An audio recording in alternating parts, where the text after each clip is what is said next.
Well, good morning, everybody, and thank you for joining. If anybody knows me, you know that I love puns, and I couldn't pass up a 4-3-2-1 as our date today, and thought this would be a great opportunity to do 4-3-2-1 to home ownership, kind of like a blast off into spring and summer in Chicago. So thank you for indulging me. We only had this one opportunity for the date to work, and happy April. I can't believe it's actually already April. This whole year and a half has flown by, but we appreciate everybody joining today. Hoping that we can just have a nice conversation and answer questions and maybe bring up some things that deep down that you've been always wanting to ask and get some questions answered from both a realtor and a lender perspective.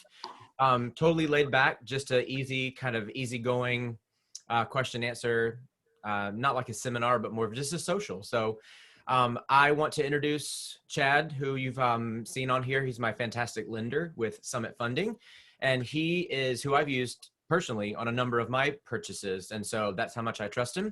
And he is fantastic in his team and what they do. So I'm going to let him take it away. And then we'll go from there.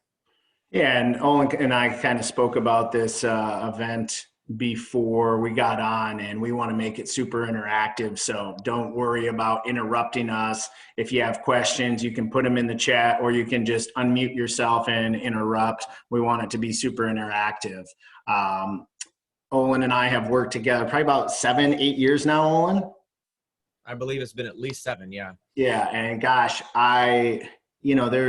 there's people that you do business with, and then there's people that become your friends. And Olin and his husband Drew have definitely become friends of ours. My wife and I absolutely love our time with them. And I think it's important to have somebody that is ethical, that does the right thing. I always measure a man or a woman, do they do the right thing when no one's looking? And I can tell you, working on probably 50 to 75 real estate transactions with Olin, he just always does the right thing, even when no one's looking. He is the best client caterer I've seen. He's an amazing negotiator, has tremendous market knowledge, and being one of his partners, he requires me to do the same. Not that I wouldn't do the same, but there's something about working with him. You just know you have to be on your A game with his clients because he demands it, and he wants them to have an amazing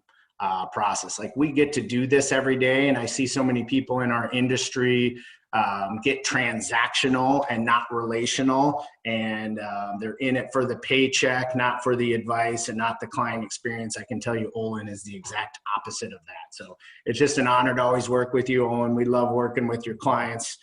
You set us up so well, and that's what we wanted to do today, is just set you guys up for success whenever you decide to buy a home. So I always want to start, when I speak, of 2 to 3 things that are simple and easy that you can write down and take away and say, hey, this was worth my time being on. So a lot of people say, Chad, you've been doing this 20 years at a very high level. What are some lessons you've learned, right? I went through the real estate crash in 07, right? I was front and center in that. I've been through the crazy COVID times. I started in the business when 9/11 happened. So I've been through all of that. I've seen all those events. And what I can tell you is the most important thing you need to do is find advisors, not order takers. And Olin's an advisor in the market. I've seen him, despite maybe several offers. Gosh, I can remember a client that sticks out in my mind, maybe 30, 40 showings.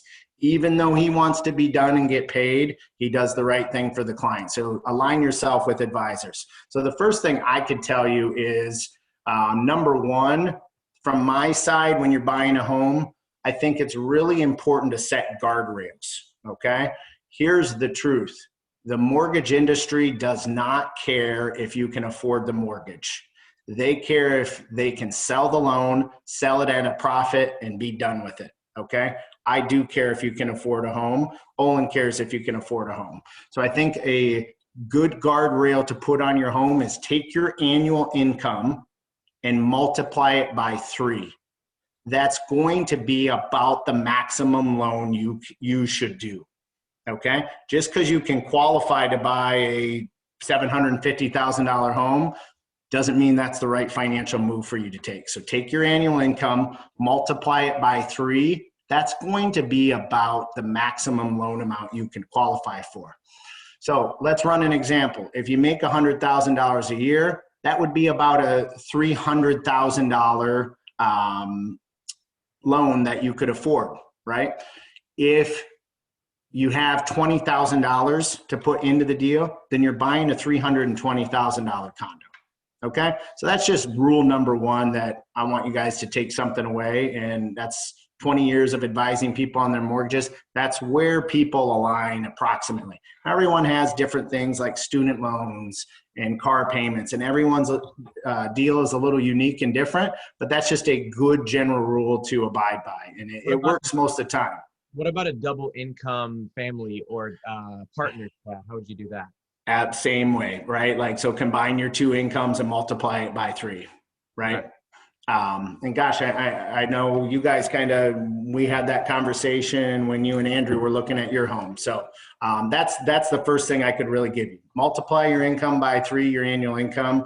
That's about the loan amount that you should qualify for. Add whatever you have in cash on top of that for the purchase price. And then the second rule, this is what I really help you with when we first meet, is live your life in thirds. There's kind of 2 laws of money that I've learned. The first is try and save 20% of your income, put it in the stock market, and never touch it, right? That's kind of rule number 1. If you can, the quicker in your life you can save 20% of your income and put it away and let it compound and grow, the better off you're going to be long term. And the second is live your life in thirds. Try and have a third of your income go towards living expenses. So that's how we plan your new home search. About a third of your money goes to the government for taxes. That gives you a third to give away to charity and to save, right? So those are just some ratios to abide by. Now, when you're first starting out, sometimes you can't save a third of your income, so you got to rob from it, right? And that's okay. So that's what we do from a planning perspective. So we'll kind of get into some of the details of lending, but Olin, tell us, what I've been doing this for 20 years. You've been doing this at a high level now over 10 years, correct? Yep, almost 12, correct. Yeah. So this is since 03 or 04, this is the craziest market I've ever seen. What are you seeing on the realtor side? Yeah, so I started in 09, so right after the crash happened, and thought that was going to be the craziest time that I'd lived through. And then for the past number of years, whether it be elections or just downturns in the market, it's kind of had the ups and downs. But last year, being the pandemic year, was absolutely not what I expected. It exceeded it on a positive side, but everybody has realized what home means to them, even more than they used to. Because now not only are we living at home, we're working from home, we're working out, teaching children, everything that normally happened outside of the house. Now everybody has to have room for that in their house. If you're in a small 1-bedroom with no outdoor space, you really need a balcony or a larger area. And so everybody in 2020, for the most part, really had to think about what was important to them. And like you were saying about being able to afford what you're comfortable with, a lot of people saved a lot of money over the last year and a half because they haven't gone out and they haven't done a lot of spending. And so 2020 was my biggest year volume-wise that I've had in my career. And I don't say that in a pompous way. I say that in a I'm still catching up kind of way. I was very, very lucky and very blessed last year to have so many clients, but I think I placed over 50 families in a home last year, which is just absolutely absurd. And everybody's moving up and getting a bigger space and realizing what work from home and live from home and comfortableness means to them. So last year is already kind of peeking into this year as well. It seems like 2021 is going to be very similar, maybe even different, because now we're out of an election year and people are moving on with their life, and we're still in the pandemic, and let's just get to it. We've been saving, let's buy a property. I sometimes like to give some ways of people to think about buying a house and relate it to something a little bit more normal, like trying on clothes in a store. And I hate cliches, but this time it makes sense. You used to have the option to walk into a store and try on a couple shirts and then decide if you like it. Maybe you put it back on the rack and you come back and try it on a couple more times. Nowadays, you have to walk in there, and if it fits, you buy it that day. And as cliche as that sounds, that's how the real estate market has gotten in Chicago. And I tell people, I do not want you to feel nervous about the buying process, but I want you to be so secure in what you know that whenever you find the property that works for you, you are ready to jump on it. Because at the speed of what things are selling nowadays, we just don't have the luxury of sleeping on it too long or trying it on. If we go out and you see 5 properties and one of them hits 80% of what you're looking for, that might be the right property for you to make an offer on. And that's just what I've been seeing over the past year and a half and even into clients today. Healthy market, to answer your question, Chad, super, super healthy market. Interest rates are still low, and people are really finding a lot of value in the properties in Chicago. It's funny you say that. There's a couple of things that I just wanted to comment on points you made. There's a economist and market analyst that's just been spot on a lot of stuff.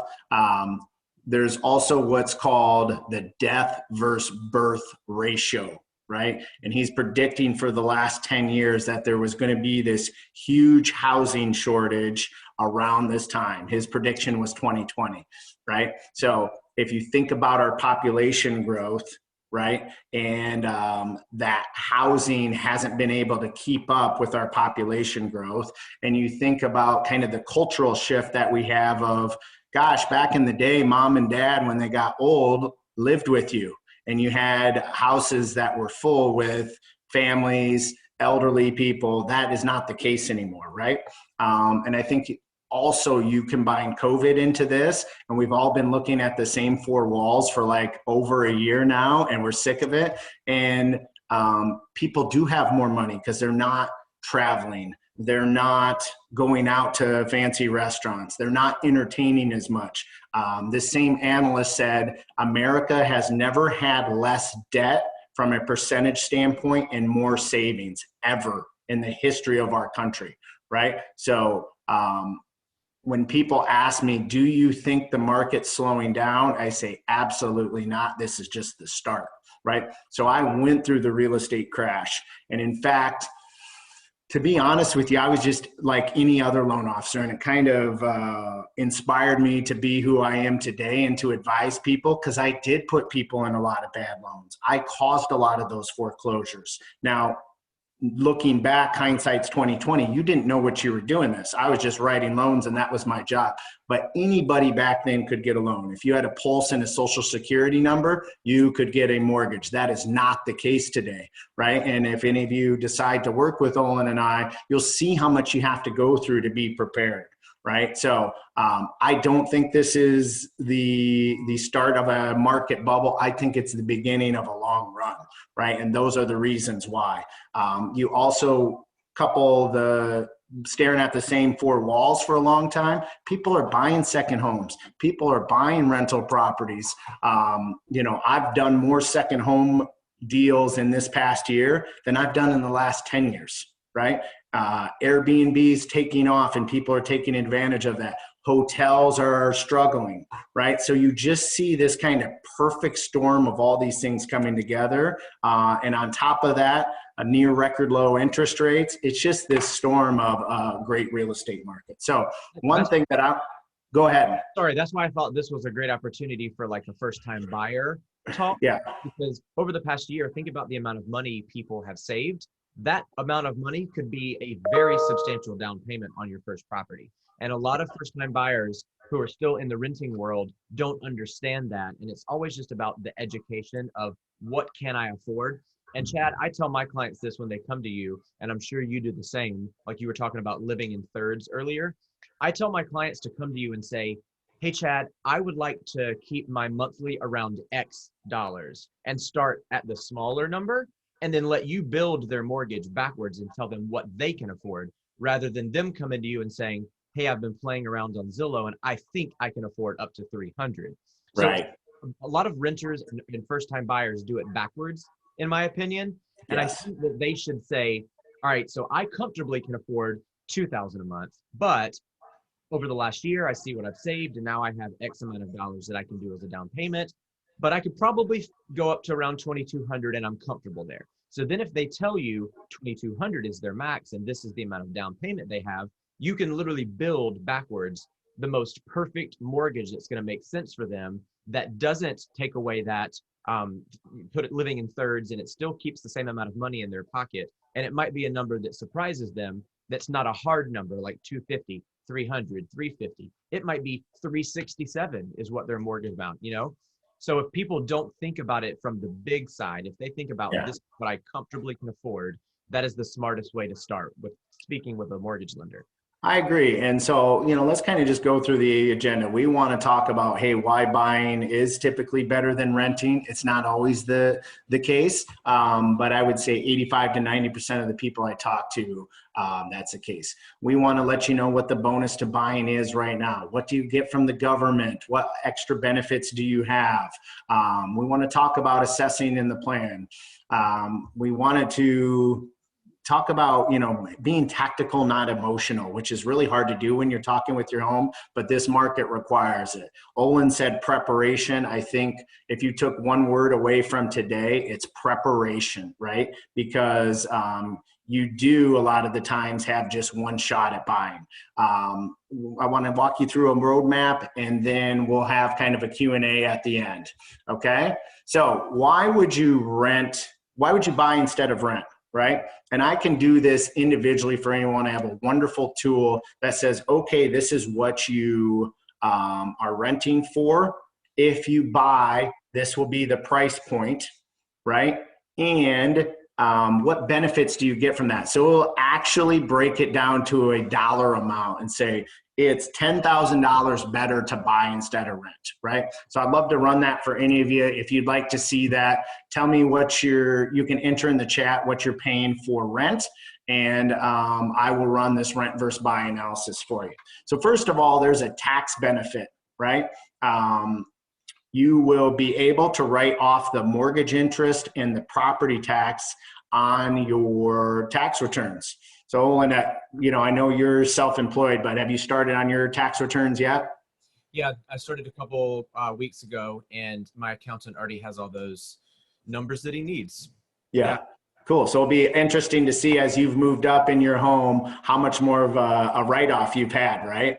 Correct. Yeah. And I know mine's been substantial. So, gosh, guys, I don't think taxes are going to get any less by the amount of money our government's been spending lately with the stimulus, right? Those things are only going to go up. So every dollar that you can keep in your lane and in your account versus giving it to the government is a win, right? And if you do that enough over time, that's how you create wealth. So that's the second thing I wanted to talk about. I've been a landlord before. Olin's a landlord. Listen, we don't make investments to give it away, right? We're not losing money by renting a property out. So you're just paying my mortgage. You're just paying Olin's mortgage. You could be paying your own mortgage and building equity instead of paying building your landlord equity. And that's the main thing. That's the huge miss, right?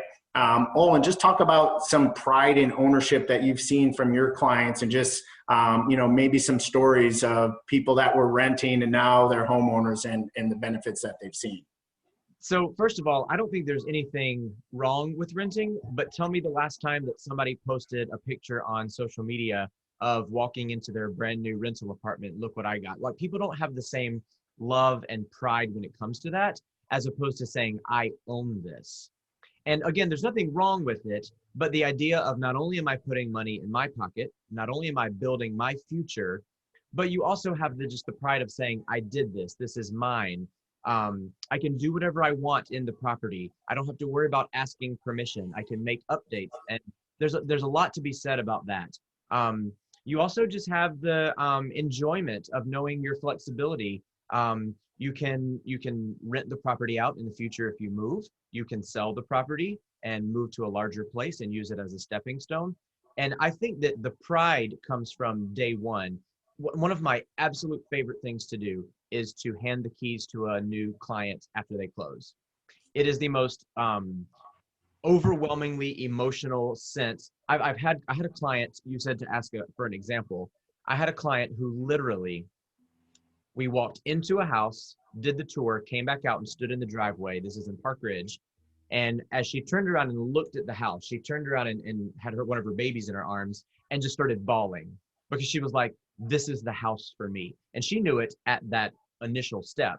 So imagine how grateful she was when I handed her the keys to the house and she was able to move in and she owned that property. That is why I do with this business. That is why I'm in this line of work. It's because it's providing people that kind of pride of ownership.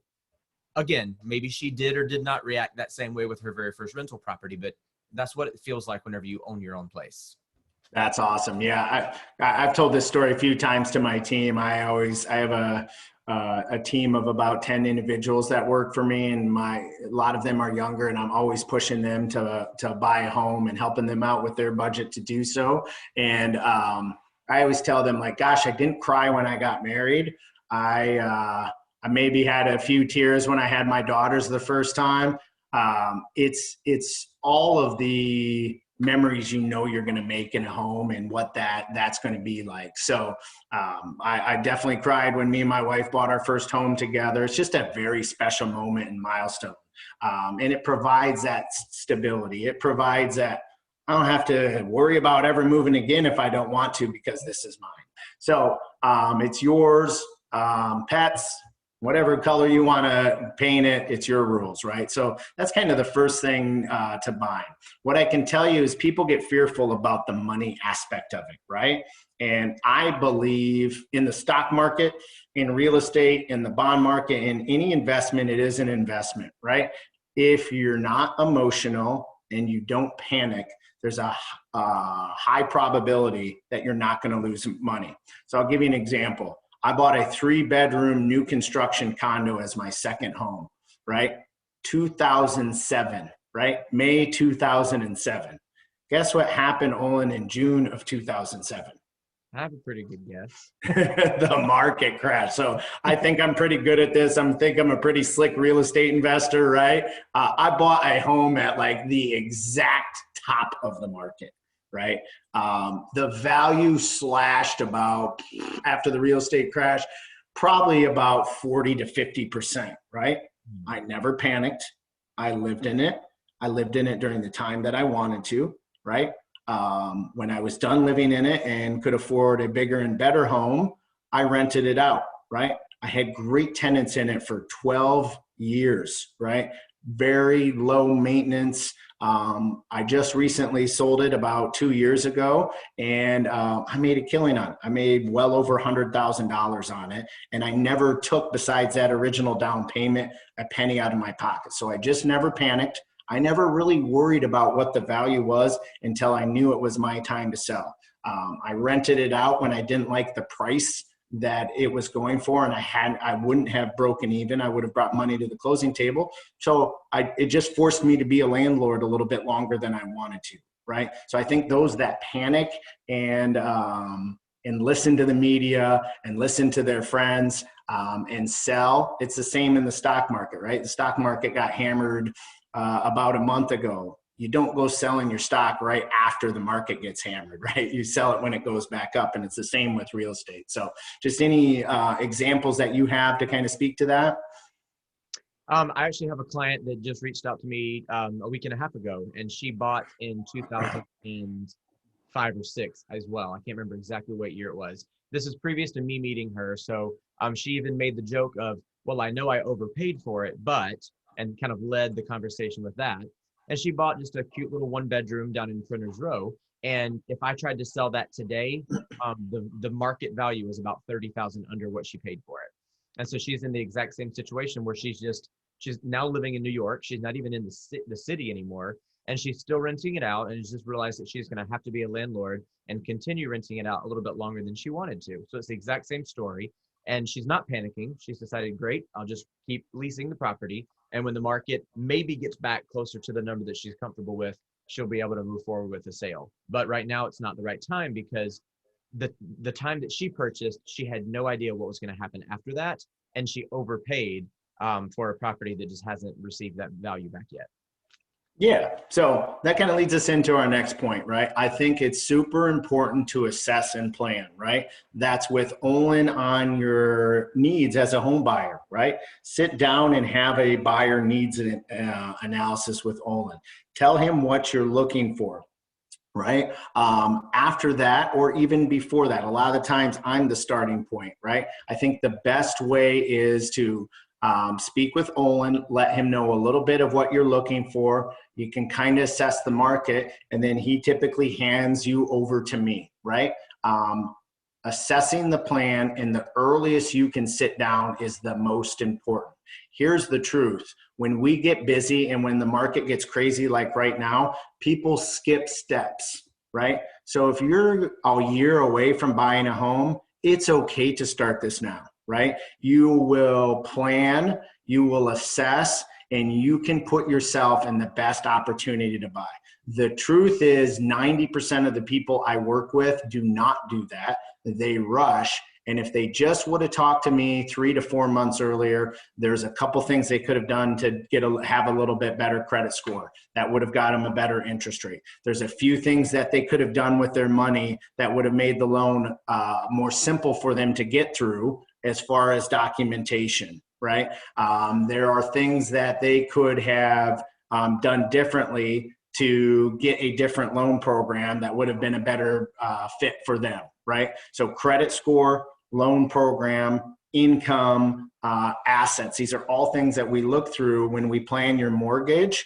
And the sooner you do it, the better off you're going to be and the more prepared you are. And remember, our buzzword for this is preparation. So start with Olin, start with me. Either way is fine, right? But the biggest mistakes I see people make is they go to a couple open houses, they go start looking online, and my wife calls it real estate porn, Olin. She's like, I just can't stop looking at Redfin. I was like, well, that is I'd rather have you have that addiction than any other one. So you keep looking at houses, honey. But people get into that mode and they get excited and then they want something and they're not prepared to have it. So just maybe some things that you could speak to on this as well. Yeah, so I actually think that especially for a first-time buyer, let's just use that as an example again. Your landlord's probably telling you, or your management company is probably telling you that they need, 60 to 90 days notice of if you're going to stay or if you're going to move.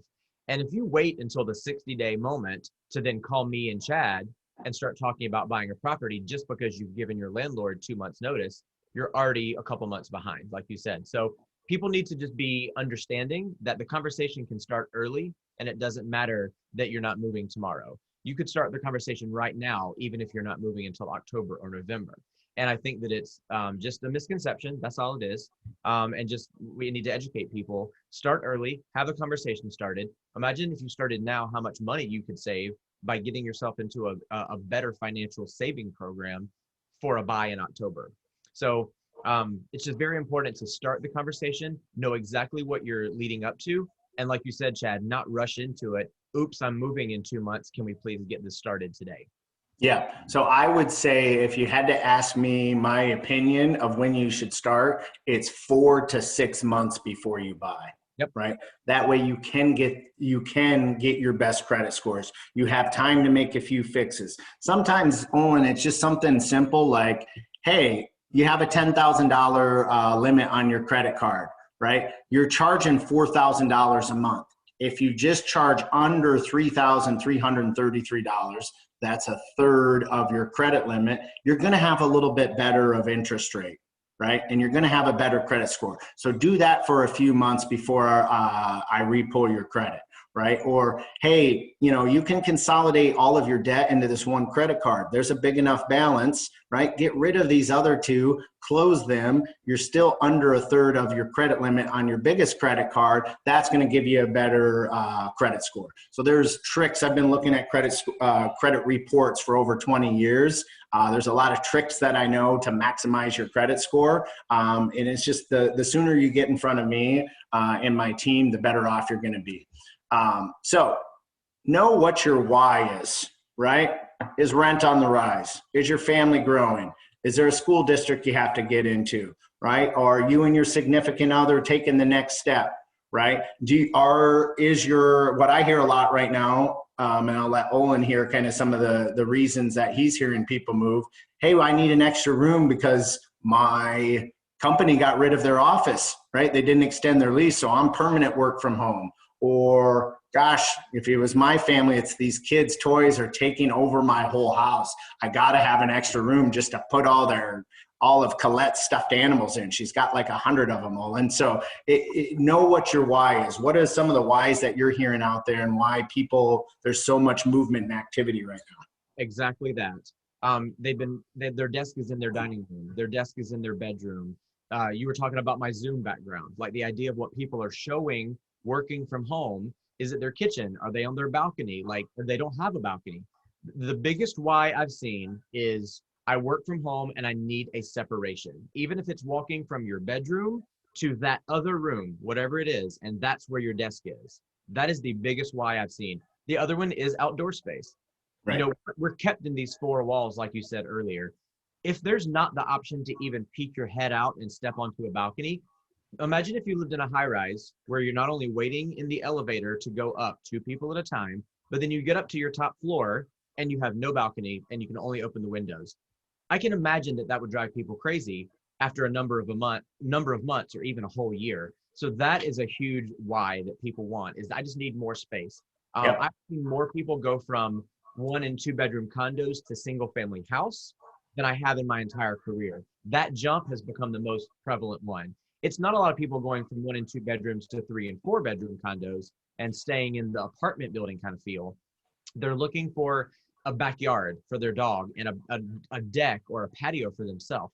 And it's those bigger jumps. I think that's definitely the biggest why.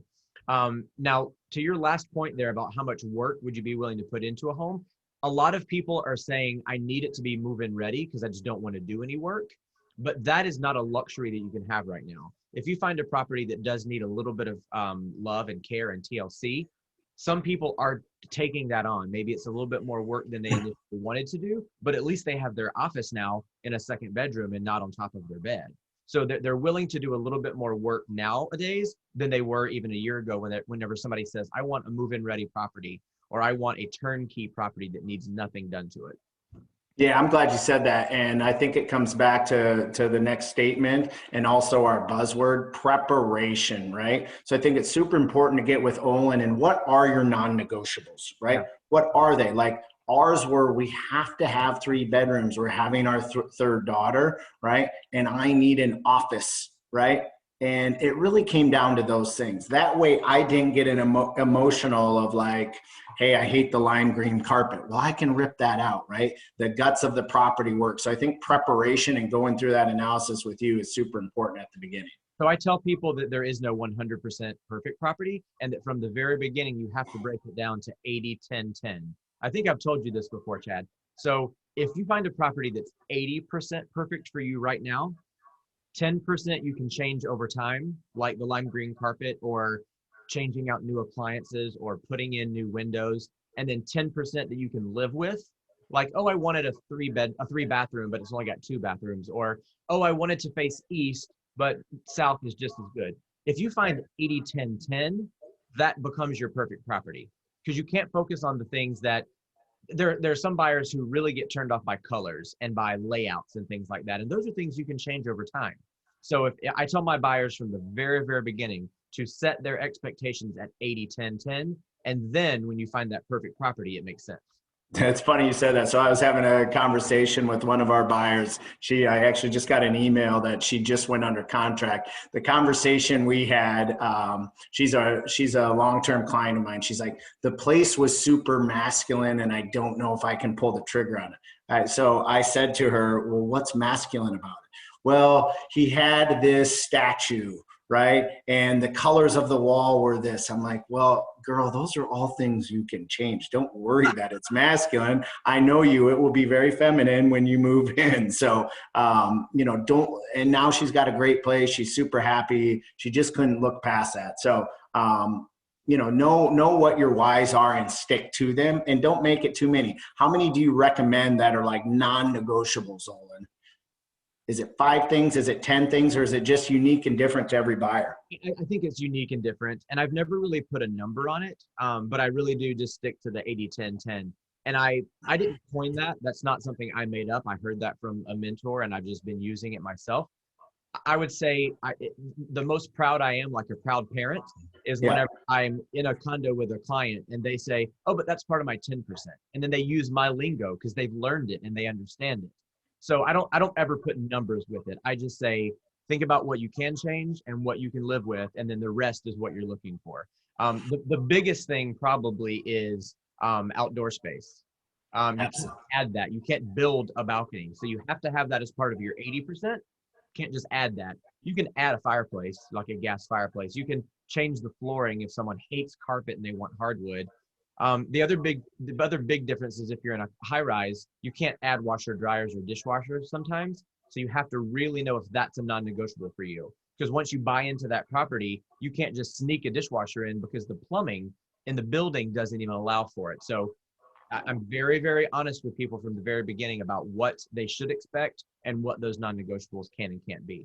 Because I call myself Miley Cyrus because I always come in on a wrecking ball. I'm always knocking walls down. I'm always saying, you can move this, you can move that, you can open this up. So there's ways that you can, inside of your house or inside of your condo, move things. You can't always add things. That's awesome. Know how long you think you're going to be in the home, right? It's okay if it's a 2-year home. Let's assess, let's look at the numbers. Data doesn't lie, emotions do, right? So let's see if it makes sense for you to continue renting versus buying, right? If you think there might be a change in the next 2 or 3 years, right, we got to factor that into the planning. That's what I've learned in business over 20 years is look at the data, trust the data doesn't lie. So think how long am I going to be in a home? I need a condo for 3 to 5 years. Awesome. I can probably tell you with confidence, if you stay in a home right now for 5 years with these interest rates, with the appreciation we've been seeing, you're going to make money on it, right? So knowing that is super important. Are you purchasing with someone that you're comfortable sharing this commitment with? My first place, I bought it. My best friend was living at me. We were just roommates renting together. I decided to buy. He wanted to be a part of it. It just wasn't something I was willing to do. So he ended up like renting from me, right? So know who you're going into it with. If it's yourself, great. If there's other people involved, have a honest and professional and candid conversation with each other of, hey, what happens if we're not together anymore, right? So make sure that you look into that. I would say, the negative situations I've seen from that are few and far between, but I have seen some. And know how much you're willing to put into the home. Know how much you're willing to put into the home, right? So here's the things we're going to check from a mortgage standpoint. We're going to check your credit. The higher your credit score, the better of interest rates you're going to get, right? So people always will call me and say, hey, what's your interest rate? And I'll say, well, tell me how long you need to lock the interest rate for. Tell me which day you're going to do it so I can predict what mortgage bonds are going to be at. I need your debt to income ratio, your credit score, how much of a down payment you're going to make, and what property type you're going to buy. So if you tell me those 6 things, I can get you the interest rate. So everyone qualifies for a different interest rate. One of the factors is credit score, right? Know what your monthly survival number is. So I'll do it with you. I'm a master budgeter. I had to force myself to be. About 15 years ago, I was a financial mess. I had $300,000 in IRS debt, bad business deal, credit card debt. I was a mess. I had to get on a budget.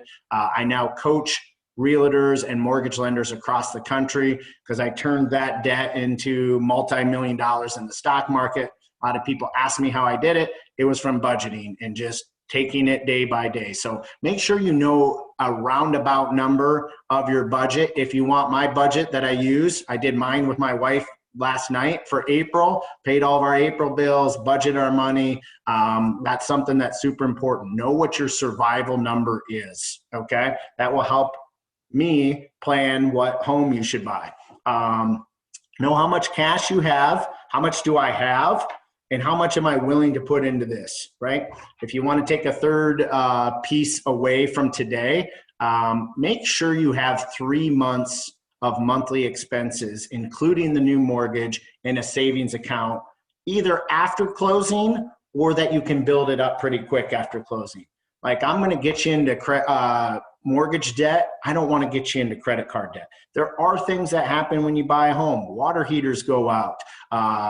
Gosh, we bought a brand new big home, and I do this every day. I was like, oh my gosh, I got to buy a lot more furniture than I have. That's pretty expensive, right? There's things that come up that are unforeseen. So I don't like people obsessing about taking every penny that they have and putting it towards their down payment. It's not needed, right? A lot of the times it's better to build that savings account, have a reserve, and put 10% down instead of 20% down, right? And we'll always run the numbers and advise that for you. What your income consists of, right? If you want to know what documentation you're going to need, I always advise keep your last pay stub of every year, because it breaks down your income, okay? Do you have consistent earning? What does that look like? The reason I like the last pay stub of every year is it shows exactly what your income does. People think a W-2 does that. That's the tax statement that you get at the end of the year that you give your CPA. It doesn't break out your income. It doesn't say, hey, this was salary, this was commissioned, this was hourly, this was overtime. A W-2 doesn't say that. So for mortgage purposes, we need to see where that money's coming from. I'm a branch manager, so I have a salary. I'm a loan originator, so I get commission, right? I have overtime income. So all those things factor in, and they're all viewed different on a mortgage. So if I could give you one piece of advice, it is save your pay stubs from the end of each year, because it breaks out your income really well. And then we want to factor and calculate your debt to income ratio. So remember I said at the beginning, live your life in thirds. I want to see that all of your expenses, including this new home, is about a third of your gross income, right? Remember, living expenses should be a third, taxes are a third. We want to try and save that last third and give some away to charity in our community, right? So those are super important things to look at, and it's what I go over with you during the initial home buying consultation. Anything to add to this part, Olin, just from your experience?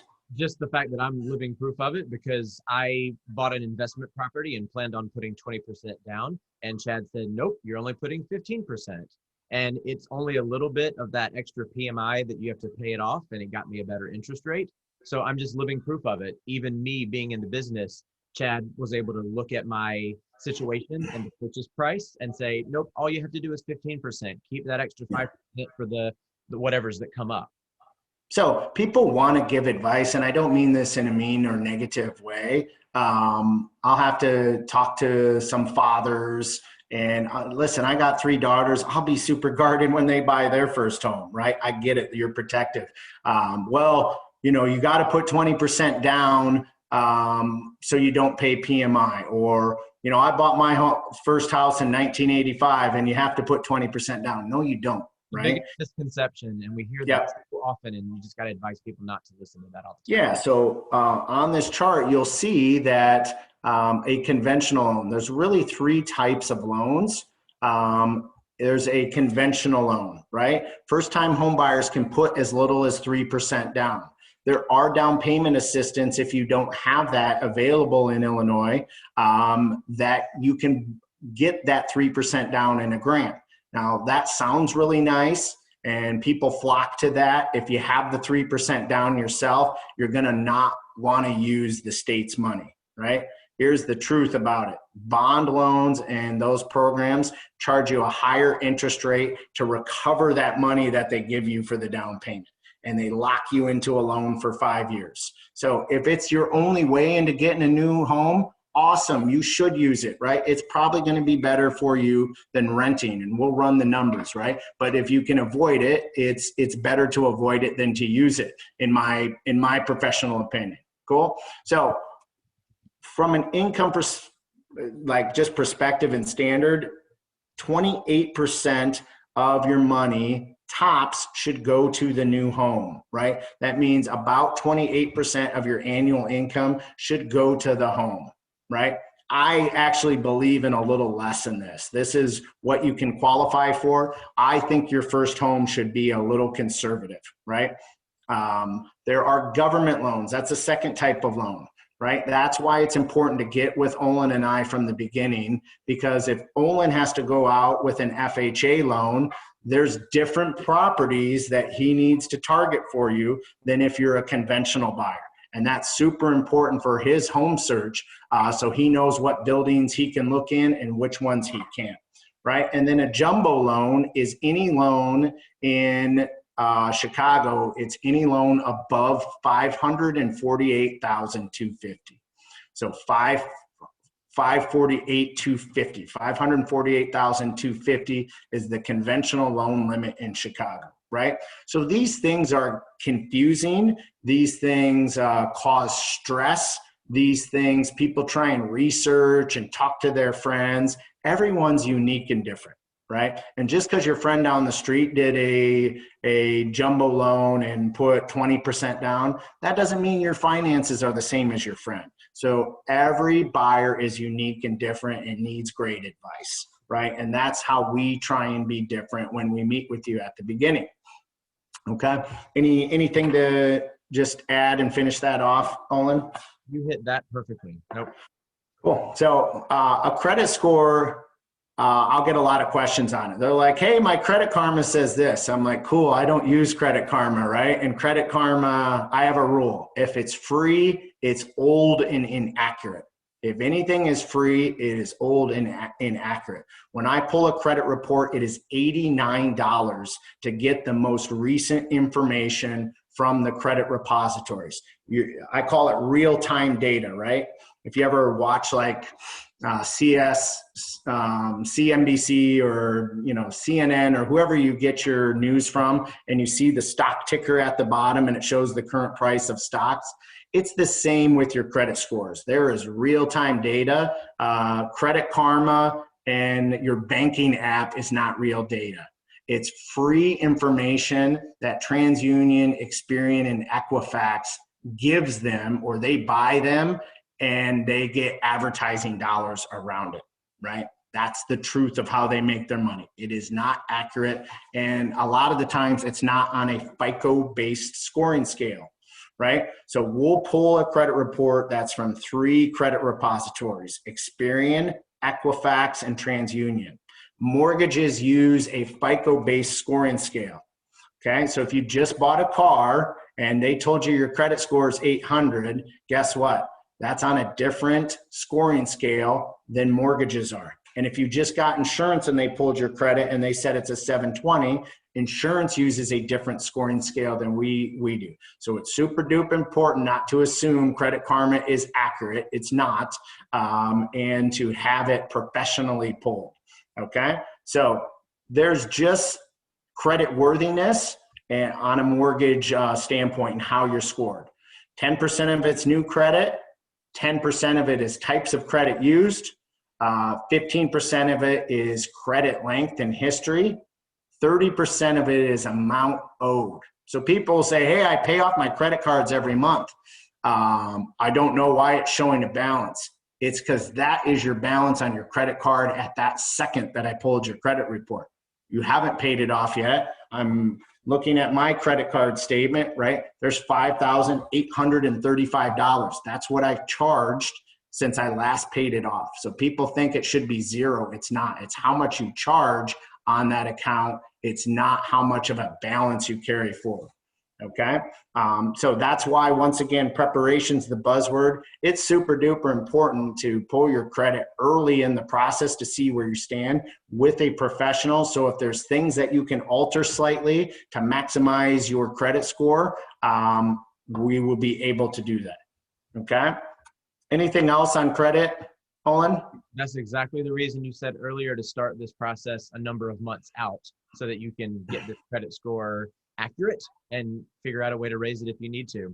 Again, if you need 2 months before you move, you might have already started charging things on your credit card at that point for new furniture or your moving van, and then it just affects everything. So it goes back to the preparation part of this. So another reason we do this is I can look for warning signs that's going to make the the mortgage difficult on you as you go through the process from the beginning. So I have a very close friend right now. We can't get his loan done because he's moving money all around, right? So he's close enough. He's like, why is this such a problem? I'm like, buddy, because you're moving money around in your accounts like a drug dealer. Like, where is all this money coming from? Where are all these huge sums of money? They're going in and out. That is a huge warning sign for mortgages. There's something we have to go through called the Patriot Act audit.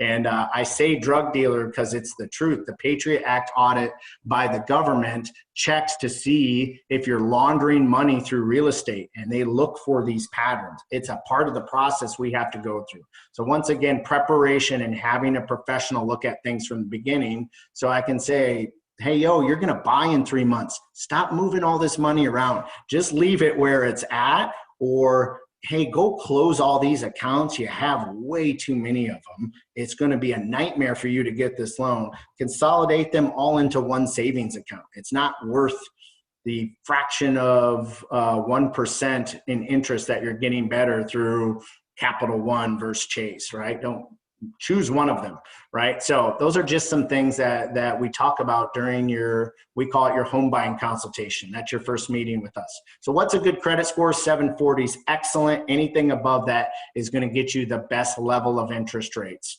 right? And that's going to be on a conventional loan. You're going to use a conventional loan at that credit score. 680 to 739, that's very good credit. You're still likely to be on a conventional loan. When you go below 700 on a conventional loan, there are what are called loan level pricing adjusters. You're going to get a little bit higher interest rate than at 740. 640 to 679, you're going to be in FHA territory. So you can still get a mortgage, but you're going to be in FHA territory, right?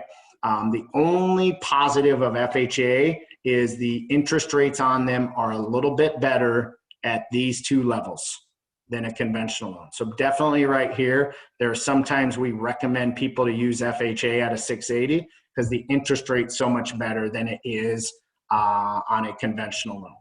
Okay, so just some ways to improve your credit. Pay your bills on time first and foremost.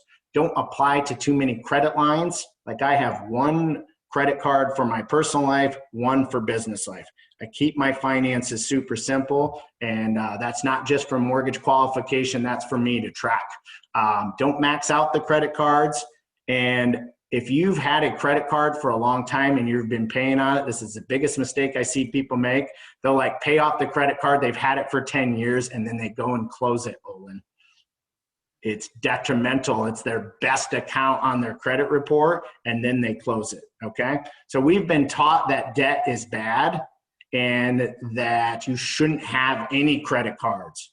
It's from a mortgage qualification standpoint, if you don't have trade lines and you don't have a history of paying a bank or a student loan or a credit card on time, and you haven't had credit extended to you, you're not going to get a mortgage, right? So you have to have that history of paying someone back. And the longer that history is, and if it's paid on time, the better your credit scores are going to be. One of my hardest clients to ever get approved a number of years ago was a server who got paid tips, did not have a credit card, and did not have student debt. Yeah. It was like almost impossible, and he's still not approved. We're still working to build credit for him. Yeah. I told you I have some young people on my team. I push them like, you need a credit card, just one, don't go get a lot. If you don't trust yourself with it, set a really low credit limit, but you got to have a 2-year history of paying on something if you're going to buy a home. So that's one of the first steps when I look at my employees' finances to try and help them buy a home that I recommend. 1 in 5 people have heirs on the board, guys. I'll tell you, I don't look at mine enough. I pulled it up not too long ago, and there was someone, an AT&T account was on there, and someone had opened an account to buy a bunch of iPhones, right? And I had to dispute it. There was late charges. Luckily, I got it off, but it took me forever. And if I just would have checked my credit score like I recommend once a quarter, I would have caught that, okay? So I'm not going to bore you with the details. If you want a copy of my budget, I talked about this quite a bit. Just calculate what your survival number is. I'm happy to give that to you. Okay, so just put your email once again in the chat and we'll send that out to you. Okay. I have a quick question. Yeah, go ahead, Seth. I'm expecting, but I know you said we could do that. I'm curious about this too. I've had a credit card and I'm just primarily, hardwired to really only use, like my debit card for the majority of purchases. Like bigger purchases, like I'll use my credit card and then like pay it back on time. But in order to build credit, I'm just kind of wondering what like a typical recommendation would be for like what kind of purchases to use it just to show that you're using it. Yeah. Or like how much should you be using it per month? Like, right. I've never really understood, like the guidelines for that.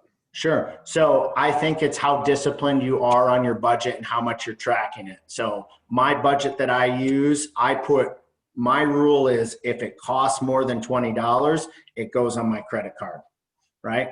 I have a little bit of spending cash. Like if I go to Starbucks, I take out about $100 a month, and anything under $20 I pay cash with. And that's just how I run my personal finances. I would typically say,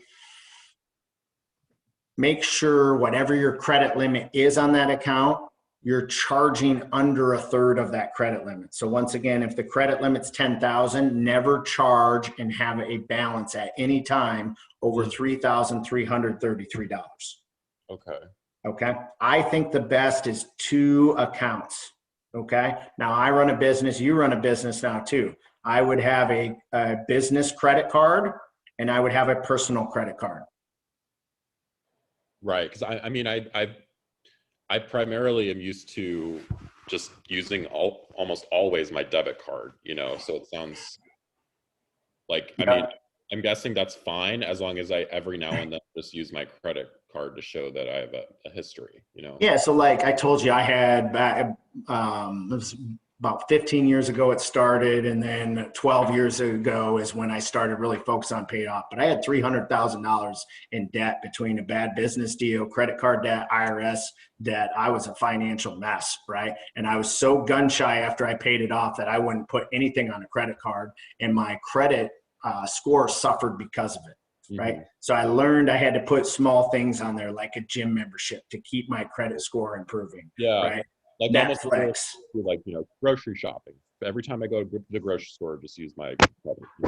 Yeah. Yeah. So what I love about it, why I put everything on it is once you've established your credit and you get larger credit limits, and I run a very successful mortgage operation in Chicago. There's a lot of expenses with that. I reimburse myself through the business, right? But there's some pretty sick trips I get to go on with the miles that I build up from those expenses, if I'm being honest, right? And it's maximized my credit score. My credit's never been better. And it's just because I keep using it and keep using it. Now I'm disciplined.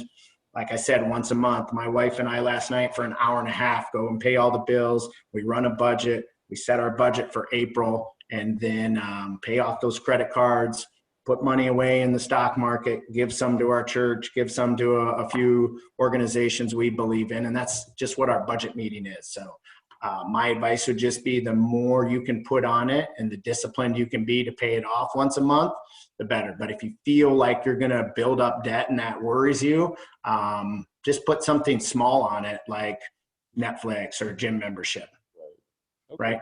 The biggest mistake people make is they think having a credit card and never using it is going to help their credit score. It doesn't. You have to use it. You have to pay it off every month. And they want to see, any creditor wants to see a track record of you building up a balance, paying it off on time. You building up a balance, paying it off on time. This is another random question. I realize this isn't like financial stuff, but like if you do like a credit karma check, like am I correct in saying that like credit checks in general, when someone does that, do credit checks affect your credit score? They do, and that's an awesome question. I didn't touch on that, but it's only 2 to 3 points. Okay. So like Right. if I run like a Credit Karma check every now and then, it's not like an effect. That doesn't hurt your scores. That's called a soft inquiry. Okay. When you have someone like myself pull it, that's a hard inquiry. Right. Okay. People freak out on me like, I don't want my credit pulled. I'm like, well, if you have really high credit and you're going to buy a home, right?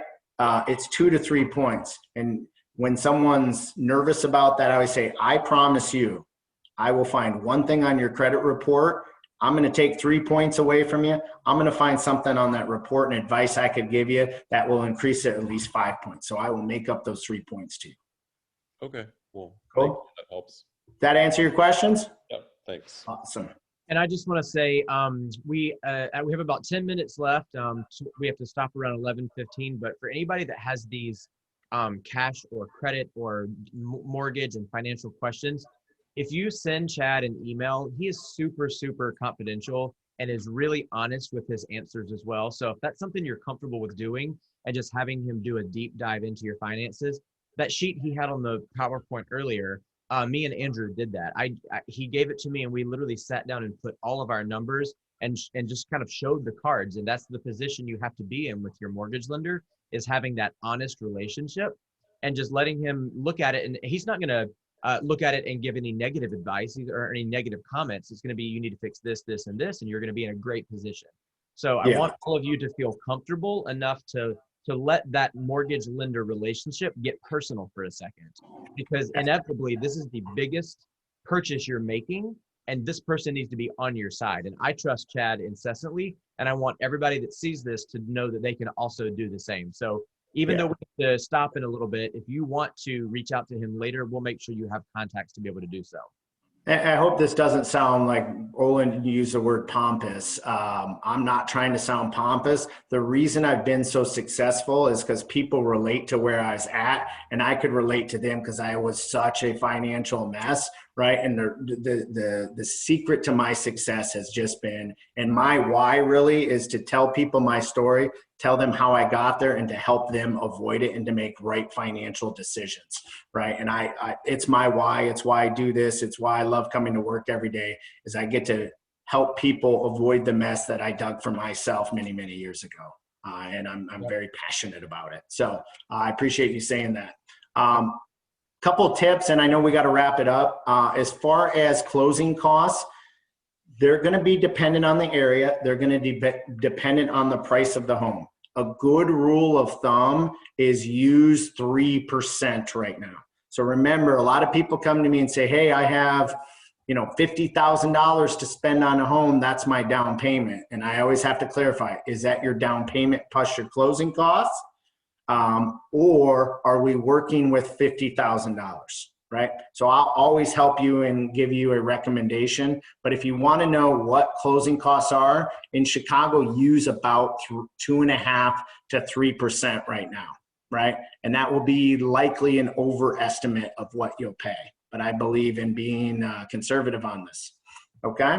Some expenses, home inspections. What do you see those running right now, Olin? 600, 650. Cool. Appraisals are right what this says, 350 to 550, depending how quickly we need it and how much the home is. Homeowners insurance, condos cheaper than a single family home. You can see it here. Attorneys, do you feel this is accurate for attorneys, Olin? I've never seen one as high as 1,000. The most expensive I've ever seen is 750. Cool. Lender fees are going to be 1,000. Go ahead. They don't work on an hourly basis. Real estate attorneys do a flat fee for the entire transaction.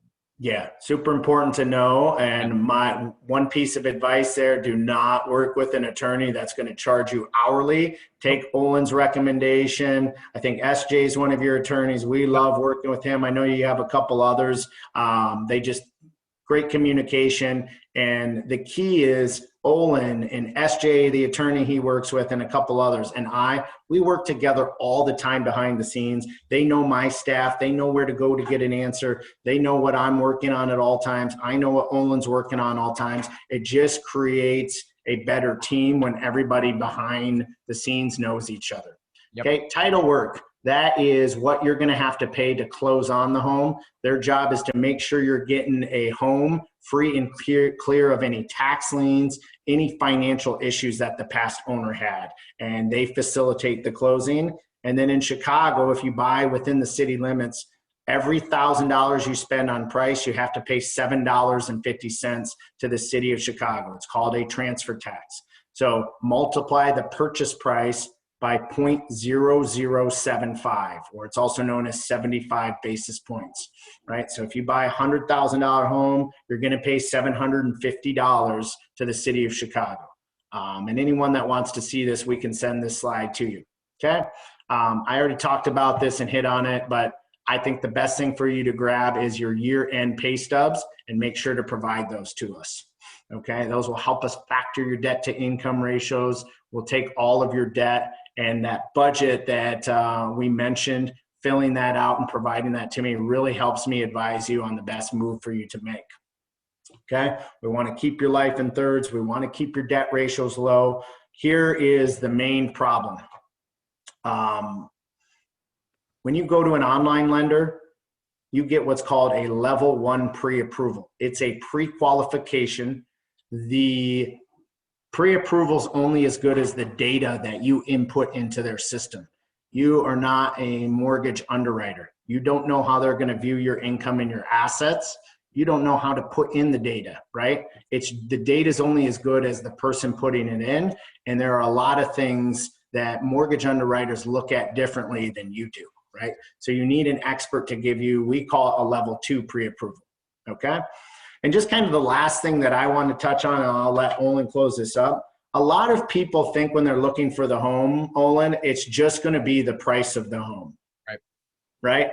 Guys, if you're buying a condo, the homeowners association fees and the property taxes, there are many that I see, those two things are half of your monthly payments. Would you agree, Olin? I would, and that's why I go back to what I said earlier. If I came to you and said, Chad, I want to spend $2,000 a month as my monthly, my total monthly, that's not $2,000 in the mortgage. That is $2,000 that's split between X amount of dollars for taxes, $300 HOA fees, and PMI. So then that leaves you $800 that can go towards your mortgage. So that's why I want it to be broken down from the beginning for this exact reason.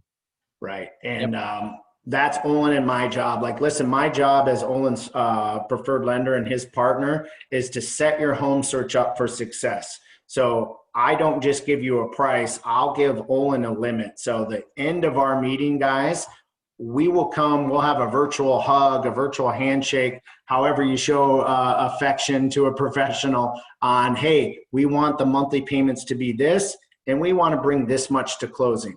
I'll advise you and Olin and help Olin set up the property search of, hey, to achieve this, Olin, we need this price, we need these property taxes as a ceiling, and we need these homeowners association fees as a ceiling, right? That way, once we've determined that budget, you can just focus on the home and not worry about the numbers. We've set a budget, we don't need to come back to it. Right? You go find the home, and Olin and I will work behind the scenes to make sure we're keeping you within the guardrails that we set. Yeah, just as an example, Chad sent me a pre-approval last week for a set of buyers that they want to move over to the lakefront. So therefore, we know we're going to be in a high-rise building with high assessments. So when he found out what their monthly budget was, he sent them a pre-approval saying your approval is for $225, and that was their top dollar. So that's all they're seeing. But then he sent me a separate email with like a prescription is what he calls it, of like, this is what your monthly is going to be. And it basically said, these guys can do $225, and then their assessments can be up to $700, and then their taxes can be up to $4,000 or whatever the amount was. So then I know exactly when I'm looking at properties, I'm not only looking at properties that fit the purchase price, but also fall underneath the HOA and the tax limit. So because he provides that to me up front, I'm never going to get a buyer into a position where they see and fall in love with a property that they can't afford. Yeah, and I just like to end on this. It is complex. It is a lot. It is stressful. Work with people that you can trust. Work with people whose ethics and morals align with yours. What I can tell you about Olin is I work with a lot of realtors day in and day out. There are certainly some that can come close to his integrity, but there's not many, right? And I will tell you that he just does the right thing for the client every time. We do as well. I never want to have you come back to me and say, hey, you financially stretch me. I'm foreclosing on this home because I couldn't afford the mortgage. I did have that happen to me during the real estate crash. I did put people into loans that they couldn't afford. It was a very common practice. I swore from that day that I thought this client was coming in to either beat me up or kill me, that I would never put anyone in that position again. And the truth is, the mortgage industry is full of people that are still that way. I used to be one of them. I want to help you plan your purchase for success.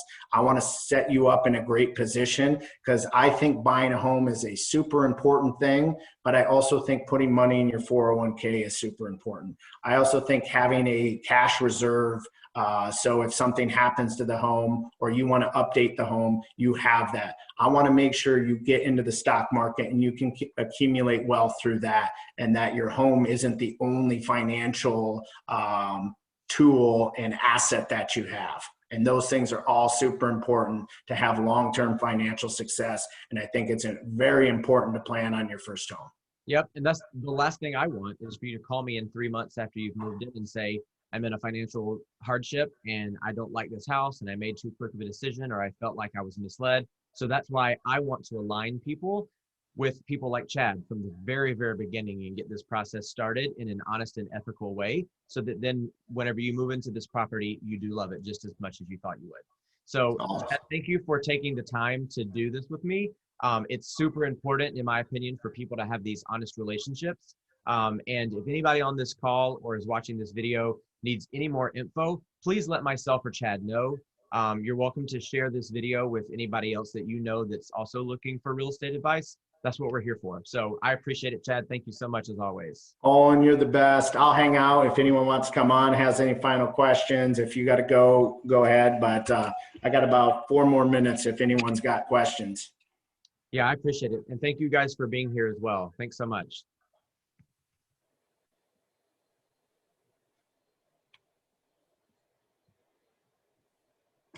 That was good.